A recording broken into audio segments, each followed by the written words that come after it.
Good morning dear students, आप सभी का +1 बिजनेस स्टडीज की ऑनलाइन क्लास में स्वागत है। तो आज के हम इस वीडियो में डिस्कस करेंगे फॉर्म्स ऑफ बिजनेस ऑर्गेनाइजेशंस, व्यावसायिक संगठन के प्रारूप के बारे में। तो शुरुआत करते हैं। The forms of business organisations are related with ownership. व्यावसायिक संगठन के प्रारूप से हमारा अभिप्राय व्यापार के स्वामित्व से है। And ownership is a legal concept which determine the authority and responsibilities of the owner। और जो स्वामित्व है ये एक ऐसी वैधानिक अवधारणा है जो व्यापार के स्वामियों के अधिकार और उत्तरदायित्वों का निर्धारण करती है।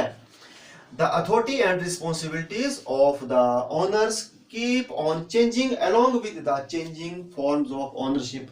तो जैसे जैसे स्वामित्व चेंज होता जाता है, स्वामित्व के चेंज के साथ साथ स्वामियों के अधिकार और दायित्व भी क्या होते रहते हैं, चेंज होते रहते हैं।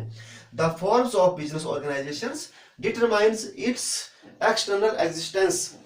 तो जो व्यावसायिक संगठन के प्रारूप है वो व्यवसाय का बाहरी अस्तित्व का निर्धारण करते हैं। किसका निर्धारण करते हैं? व्यवसाय के बाहरी अस्तित्व का निर्धारण करते हैं। And others parties recognise it through this existence. तो जो बाहरी पक्षकार हैं वो इसके अस्तित्व को देख के ही इसकी पहचान करते हैं। तो अब हम जो व्यावसायिक संगठन के प्रारूप हैं उनको एक डायग्राम के माध्यम से समझते हैं। तो ये जो है प्रारूप, ये हमने 3 पार्ट में डिवाइड किए हैं। फर्स्ट है प्राइवेट सेक्टर, सेकंड है पब्लिक सेक्टर और थर्ड है ज्वाइंट सेक्टर। निजी क्षेत्र और सार्वजनिक क्षेत्र और ज्वाइंट सेक्टर, मिश्रित क्षेत्र। तो निजी क्षेत्र क्या होते हैं? निजी क्षेत्र एक ऐसा क्षेत्र होता है जिन व्यवसायों के ऊपर स्वामित्व और प्रबंध, ओनरशिप एंड मैनेजमेंट किसके हाथों में होता है? प्राइवेट लोगों के हाथों में, निजी व्यक्तियों के हाथों में होता है, उसको बोलते हैं निजी। और पब्लिक में क्या है? जो सार्वजनिक क्षेत्र है वो ऐसे क्षेत्र होते हैं जिन पर किसी व्यवसाय का स्वामित्व और प्रबंध, ओनरशिप एंड मैनेजमेंट किसके हाथ में होती है? सरकार के हाथ में होती है। और ज्वाइंट सेक्टर ऐसे होते हैं जो निजी और सार्वजनिक दोनों के द्वारा संयुक्त रूप से क्या की जाते हैं, मिलकर के क्या की जाते हैं, चलाए जाते हैं, उनको बोलते हैं ज्वाइंट सेक्टर। तो जो प्राइवेट सेक्टर है उसके आगे पार्ट होते हैं। तो सबसे पहला पार्ट है ए, नॉन इनकॉर्पोरेटेड, और दूसरा होता है इनकॉर्पोरेटेड। तो नॉन इनकॉर्पोरेटेड को बोलते हैं गैर निगमित और इनकॉर्पोरेटेड को बोलते हैं निगमित। तो गैर निगमित, नॉन इनकॉर्पोरेटेड क्या होते हैं? ये एक ऐसे उपक्रम होते हैं जिनको चलाने के लिए आपको रजिस्ट्रेशन करवाने की जरूरत नहीं होती। बिना किसी की परमिशन से आप क्या कर सकते हैं, इनको चला सकते हैं। मतलब आपको रजिस्ट्रेशन कराना कंपलसरी नहीं है। और इनकॉर्पोरेटेड, निगमित, ये ऐसे होते हैं जिनको चलाने के लिए आपको पहले क्या कराना पड़ेगा, रजिस्ट्रेशन कराना पड़ेगा, उसके बाद आप इनका संचालन कर सकते हैं। तो ऐसे कौन कौन से हैं प्राइवेट सेक्टर में जिनको हम बिना पंजीकरण के चला सकते हैं, विदाउट रजिस्ट्रेशन चला सकते हैं? तो इसमें सबसे पहला आता है सोल प्रोप्राइटरशिप, एकल व्यापार या एकाकी स्वामित्व, सबसे पहले ये होता है। दूसरा ज्वाइंट हिंदू फैमिली बिजनेस, संयुक्त हिंदू परिवार व्यवसाय होता है सेकंड।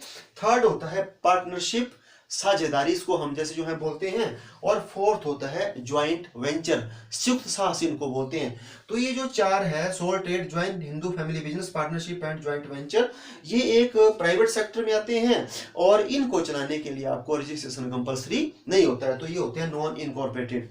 अब इसमें ऐसे कौन कौन से हैं जिनको चलाने के लिए आपको रजिस्ट्रेशन कराना पड़ेगा? तो सबसे पहला होता है ज्वाइंट स्टॉक कंपनीज, संयुक्त पूंजी वाली कंपनीज। तो इसका जो है, जो नया कंपनी अधिनियम है 2013, इसके अकॉर्डिंग मतलब आपको क्या करना पड़ेगा, पहले रजिस्ट्रेशन कराना पड़ेगा, तभी आप इस बिजनेस को रन कर सकते हैं, अदरवाइज नहीं। तो इसमें पहला क्या हुआ, ज्वाइंट स्टॉक कंपनीज। और सेकंड हुआ कोऑपरेटिव सोसाइटीज, सहकारी समितियां। तो इनकी स्थापना भी तभी होगी जब आप क्या करेंगे, रजिस्ट्रेशन कराएंगे, उसके बाद ही इनकी स्थापना आप कर पाएंगे। और इनका जो रजिस्ट्रेशन है वो 1912 एक्ट के अधीन जो है वो होता है। तो ये था प्राइवेट सेक्टर। प्राइवेट सेक्टर में नॉन इनकॉर्पोरेटेड और इनकॉर्पोरेटेड। अब आ जाती है बात किसकी, पब्लिक सेक्टर की। तो पब्लिक सेक्टर में भी 2 टाइप्स में हमने डिवाइड किया हुआ है। एक होता है नॉन इनकॉर्पोरेटेड। नॉन इनकॉर्पोरेटेड आपको बता दिया मैंने, जिसको चलाने के लिए किसी की परमिशन लेने की जरूरत नहीं होती है। और इनकॉर्पोरेटेड होता है जिसको चलाने के लिए परमिशन लेनी पड़ेगी, रजिस्ट्रेशन आपको करवाना पड़ेगा। तो जो नॉन इनकॉर्पोरेटेड है उसमें आते हैं डिपार्टमेंटल अंडरटेकिंग, जो विभागीय उपक्रम होते हैं वो आते हैं।